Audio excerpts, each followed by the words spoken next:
नमस्कार प्रिय दर्शकों। 25 अक्टूबर 2023 को पापांकुशा एकादशी है। नाम से स्पष्ट होता है पापों पर अंकुश वाली ग्यारस। इस दिन व्रत रखने से हमारे छोटे बड़े जो भी पाप होते हैं भगवान उनको क्षमा कर देते हैं। स्वयं अर्जुन द्वारा भगवान श्री कृष्ण से पूछा गया, हे प्रभु, आप मुझे पापांकुशा एकादशी के बारे में बताएं। भगवान श्री कृष्ण ने कहा, हे कुंती नंदन, अश्विन माह के शुक्ल पक्ष की एकादशी का नाम पापांकुशा एकादशी है। इसका व्रत करने से सभी पाप नष्ट हो जाते हैं तथा व्रत करने वाले को पुण्य प्राप्त होता है। अश्विन शुक्ल एकादशी के दिन इच्छित फल की प्राप्ति करने के लिए भगवान विष्णु की पूजन करनी चाहिए। साथ में माता लक्ष्मी का भी स्मरण करना चाहिए।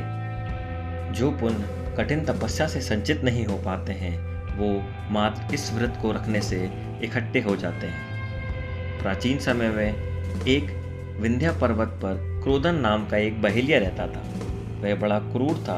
उसका सारा जीवन हिंसा, लूटपाट, मद्यपान और गलत संगति में पाप कर्मों में व्यतीत हो गया। जब उसका अंतिम समय आया तब यमराज के दूत बहेलिये को लेने आए और यमदूत ने बहेलिये से कहा कि कल तुम्हारे जीवन का अंतिम दिन है, हम तुम्हें कल लेने आएंगे।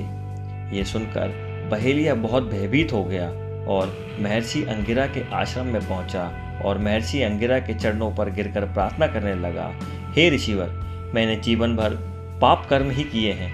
कृपया कर मुझे कोई ऐसा उपाय बताएं जिससे मेरे सारे पाप मिट जाएं और मोक्ष की प्राप्ति हो। उसके निवेदन पर महर्षि अंगिरा ने उसे अश्विन शुक्ल की पापांकुशा एकादशी का विधि पूर्वक व्रत करके पापों से नितात्र पाने को कहा। महर्षि अंगिरा के कहे अनुसार उस बहेलिये ने इस व्रत को किया और किए गए सारे पापों से छुटकारा पा लिया। इस व्रत पूजन के बल से भगवान की कृपा से विष्णु लोक में गया।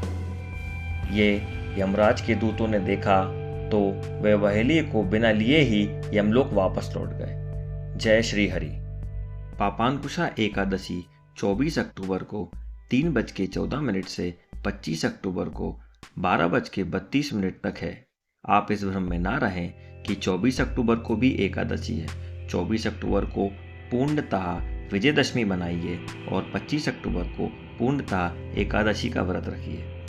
शुभ मुहूर्त की बात करें तो 12:18 तक 25 तारीख को वृद्धि योग है, लेकिन सबसे बढ़िया योग रवि योग 6:28 से 1:30 तक का है। इस समय में आप विधिवत भगवान श्री हरि की पूजा करिए।